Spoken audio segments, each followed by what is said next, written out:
ఎట్లయితే గ్రూప్ 1లో కొంతమందిని సెలెక్ట్ చేసుకోవడానికి కొన్ని సెంటర్లు వేసిర్రో డిగ్రీ కాలేజ్లో కూడా మీకు నచ్చిన వాళ్ళను మీ నాయకుల పిల్లలను కాంగ్రెస్ కార్యకర్తలను నింపుకోవడానికి మాత్రమే ఈ కొత్త జీవో ఇవ్వడం జరిగింది.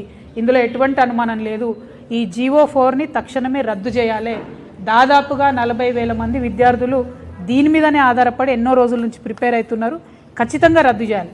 ఇంకొక ఫెయిల్యూర్ కూడా ఈ ప్రభుత్వం చెప్పాలి.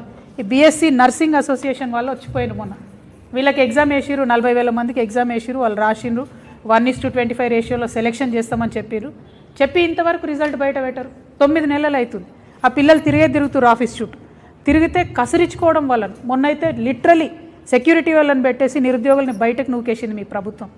ఎవరి కోసం చేస్తున్నారు మరి మీరు పరిపాలన? ఎందుకోసం చేస్తున్నారు? ఇన్ని లక్షల మందిని అఫెక్ట్ అయ్యేటటువంటి ఈ జీవోలన్నీ కూడా పెట్టుకొని వాటి మీద కనీసం రివ్యూ చేయకుండా, మూసీ మీద రివ్యూ చేయడానికేమో టైం ఉంటుంది ముఖ్యమంత్రి గారికి, నిరుద్యోగుల మీద మాత్రం రివ్యూ చేయడం లేదు. మేము ఇవాళ పాయింట్అవుట్ చేస్తున్నాం. 5 జీవోలు ఉన్నాయి ఈ రాష్ట్రంలో రద్దు కావాల్సినవి. జీవో నంబర్ 4 డిగ్రీ లెక్చరర్స్కి అడ్డం ఉన్నది. జీవో నంబర్ 108 టీచర్ పోస్టులు డిఎస్సీల కోసం అడ్డం ఉన్నది. GO number 29 SC ST BC పిల్లలకు డైరెక్ట్గా అన్యాయం చేస్తున్నది. పోలీసులో జీవో 46, గురుకులాలలో జీవో 81, ఇక మా ఆడబిడ్డలకు అన్యాయం చేసే జీవో 4. ఇవన్నిటిని కూడా రద్దు చేయాలి.